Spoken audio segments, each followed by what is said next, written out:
Good morning, everyone.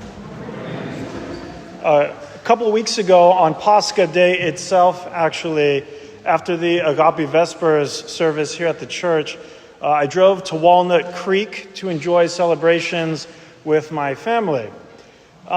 We ate and enjoyed each other's company all afternoon, and then I eventually left and I hit the freeway back to my apartment.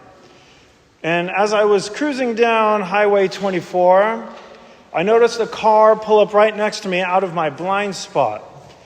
And I thought, who could this be? I looked to my right, and I saw a friend of mine from the Oakland church, actually, pulling up next to me in his car. And we rolled our windows down, but of course, going 70 miles an hour on the freeway, it was very loud and windy, of course. And he was in the passenger seat of his car, so we were pretty far apart. But our windows were down, so of course we wanted to greet each other and say something. And my friend cupped his hands to his mouth and shouted above the noise, "Christos anesti!" And I answered back to him, of course, shouting, "Alithos anesti!" And we smiled and waved, and then we continued on our separate ways. As I continued driving, I couldn't help but reflect and marvel at what a perfect greeting that was to exchange on Pascha itself, especially. What might we have said to each other at some other time of year? Hello? Or, hey bro? Or, how's it going? Such empty phrases, these ones, really. There's no better greeting, no better proclamation than Christ is risen. So much hope and joy packed into 3 words. Death has been defeated. The Son of God has triumphed over evil. We have been shown a better way of life, a meaningful way of life, the true way of life. All packed into the phrase, Christ is risen. While this is a phrase we might hear and use often these days, we actually hear it for the very first time in history in our gospel passage today. Today is the Sunday of the myrrh-bearing women, the simple yet very brave women who dared to venture out of the safety of the city walls and into the wild terrain outside the city where Christ was actually crucified and where his tomb was, to anoint him with lovely oils and fragrances. But of course, as we know, when they arrive at the tomb, they do not find Christ at all because the tomb is empty. However, they still find something very special. They find an angel in the tomb. And this angel, or the young man dressed in white as he is described, says to them, "Do not be amazed. You seek Jesus of Nazareth, who was crucified.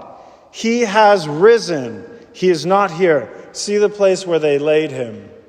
He has risen." These simple and humble women were the first people ever to hear the words, "Christ is risen."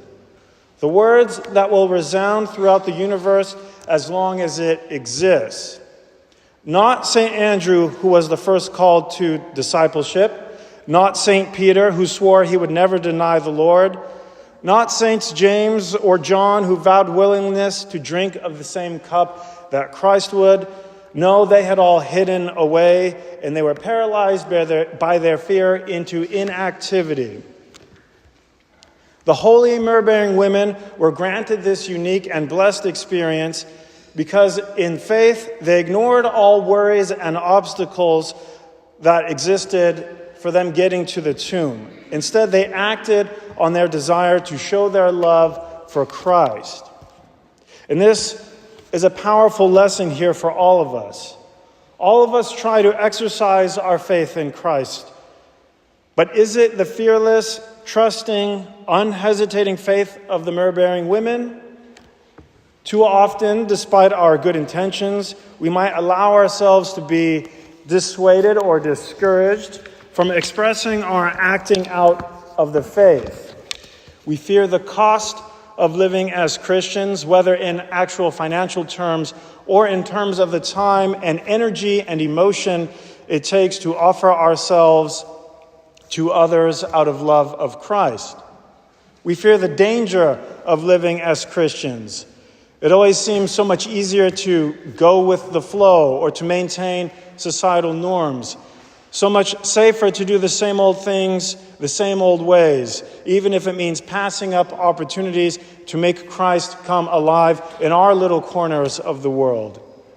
We might even fear looking foolish by living as Christians in a world that holds values and priorities that too often are quite different from the ones given to us in the Gospels. The myrrh-bearing women did not write any Gospels. They did not leave us any epistle messages. As far as we know, none of them died a martyr's death. It would seem in some cases that they might fade back into history after that Pascha morning. Yet here we are today, celebrating these women thousands of years later, as they remain unforgettable heroes of the faith because of the powerful witness of their actions. Through their prayers, may we too have the courage to actively love Christ first and then worry about the challenges or details later. May we aspire to not only proclaim the words Christos Anesti, but to live them in our lives as people who believe the words and hold them true.